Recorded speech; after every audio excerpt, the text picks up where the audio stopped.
Friends, এ দেখো আমার জীবন কাহিনীটা আমি পুরোটাই তুলে ধরলাম একটা ছবি দিয়ে ভিডিওর মাধ্যমে। এই যে যখন প্রেম করতাম, এটা হচ্ছে 2017 সাল। তারপরে গেল এই যে 2018 সালের হচ্ছে সরস্বতী পুজো। এই বছরে না দুদিন পড়েছিল। যাই হোক, দুদিন পড়ার মধ্যে একদিন গেছিলাম জুতে।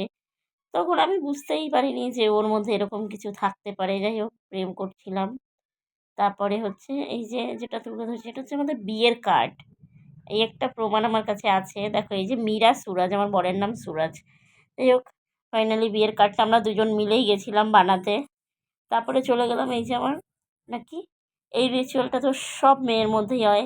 একটা বিয়ে মানে একটা মেয়ের কাছে কত বড় স্বপ্ন। শ্বশুরবাড়ির থেকে মেন কথা, যাকে বিয়ে করবে যে স্বামী, তার জন্য কত আনন্দ। তারপর হচ্ছে ভালোবাসার মানুষটাকে যদি পাওয়া যায়। যাই হোক, এই যে আমিও অনেক আনন্দ।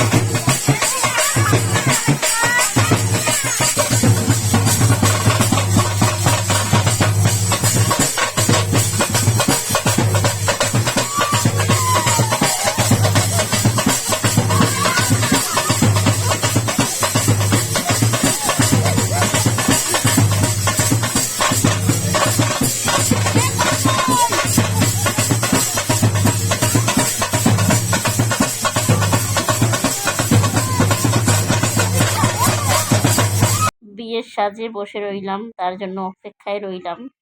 যাই হোক, আমিও নিজেও নেচেছি। সব মেয়েরাই থাকে, কিন্তু আমি বিয়েতে খুব আনন্দ করেছি। নিজের বিয়ে নিজে নাচ করেছি। এই যে তো আবার চলে যাচ্ছে আমাদের বিয়ের। এই যে হচ্ছে আমাদের বিয়ে। যাই হোক, সব ছবি বা ভিডিও তো আমার কাছে নেই। আমার কাছে যতটা ছিল তার মধ্যেই এই যে বিয়েটা সম্পূর্ণ হলো। আমাদের বিয়েটা হয়েছিল 2021 সালে 23শে এপ্রিল, মানে বৈশাখ মাসের 9 তারিখ। যাই হোক, এই যে বউ ভাতের ছবি।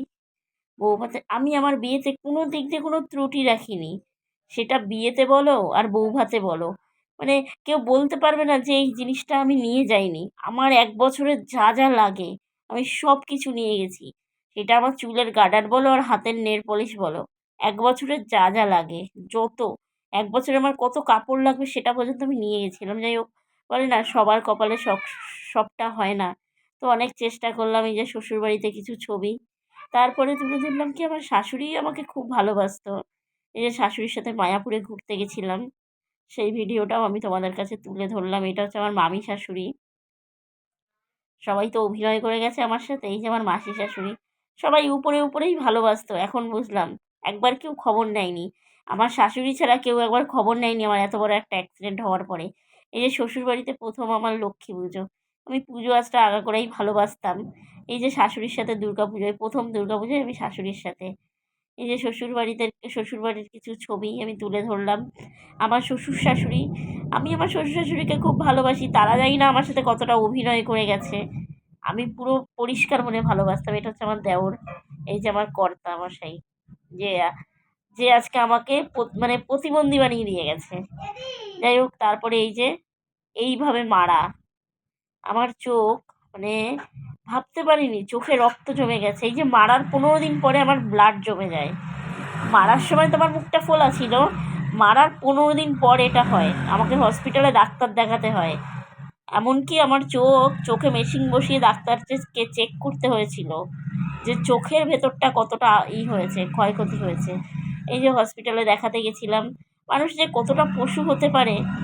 যাই হোক, এই দেখো, এই যে এটা ভালো করে দেখো তোমরা। এইভাবে চোখের ভেতর রক্ত জমে গেছিলো। তারপরে এই যে আস্তে আস্তে সুস্থ হই। তারপরে খুব আনন্দেই দিন কাটছিল আমার। যাই হোক, সেই আনন্দটা আমার সইল না। হাত পা ধরলো, চলে গেলাম আবার তার কাছে। যাই হোক, তারপরে আরেকটা কথা, আমি 18,000 না 20,000 টাকা দিয়ে এই ফোনটা ওকে ইএমআইতে কিনে দিয়েছিলাম। হ্যাঁ, ইএমআইতে কিনে দিয়েছিলাম। ফোনটা জানি না কী করেছে, হয় কাউকে বিক্রি করে দিয়েছে। ও বলছে হারিয়ে গেছে। কিন্তু আমার বিশ্বাস হারায়নি, ও কাউকে বিক্রি করে দিয়েছে। তারপরে আমরা গেছিলাম হচ্ছে গিয়ে তারকেশ্বর, এই 2023 সালেই।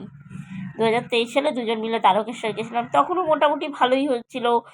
এই যে ও বলছিল আমি নিজের ভুল বুঝতে পেরেছি, আমি আর এরকম অন্যায় করব না।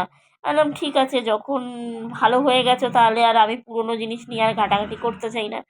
ভালো থাকো, সংসার যদি ভালোভাবে করতে থাকো। কিন্তু সেটা নয়, শেষ সীমা সে পার করেই ফেললো। জানি না, আমার তো মনে হয় না সেদিনকারে সে মদ খেয়েছিল। হ্যাঁ, মদ খায় ঠিকই, কিন্তু সেদিনকার এসে মদ খেয়েছিল না, সুস্থ ছিল। মানুষ মানুষ যদি নিজের রাগটাকে না কন্ট্রোল করতে পারে, তাহলে আর কিছুই থাকে না জীবনে। যাই হোক, এখন আমার অনেক অনেক অনেকটা কষ্ট হয়, আমি কাউকে বলে বোঝাতে পারি না, আমার মাকে বলতে পারি না, কারণ আমার কষ্টটা আমার মায়ের হয়। আমি কষ্ট পেলে আমার মা কষ্ট পাবে, তাই আমি আমার কষ্টের কথাটা আমি কাউকে বলতে পারি না। আমি একটু রোদ বৃষ্টি কিচ্ছু লাগাতে পারি না। যে মেয়ে সারাদিন জলের মধ্যে বসে থাকলেও কিছু হতো না, সেই মেয়ে একটু রোদ বৃষ্টি লাগাতে পারি না, সঙ্গে সঙ্গে মাথা ধরে যায়। খিদে পেলে আমি বেশিক্ষণ থাকতে পারি না, ধরো খিদে পেলে হার্ডলি 20 মিনিট, তারপরে গা হাত পা কাঁপে। আমাকে কতটা প্রতিবন্ধী করে দিয়ে গেছে এখন আমি বুঝতে পারছি। তাই ভালোবেসে কি পেলাম জীবনে? কিচ্ছু না। মানুষ সবাই কত স্বপ্ন নিয়ে একজনের হাত ধরে, 20 বছরের 22 বছরের সম্পর্ক, বাপের বাড়ি, ভাই বোন সবাইকে ছেড়ে যে মানুষটার হাত ধরলাম আজকে, সেই মানুষটা আমাকে প্রতিবন্ধী করে দিয়ে গেল। জানি না জীবনে কতদিন সুস্থ থাকতে পারবো, এখনো আমি মনে করি সুস্থ আছি। তাও অসুস্থতার মধ্যেও আমি সবসময় নিজেকে সুস্থ বলি। তোমরা আমাকে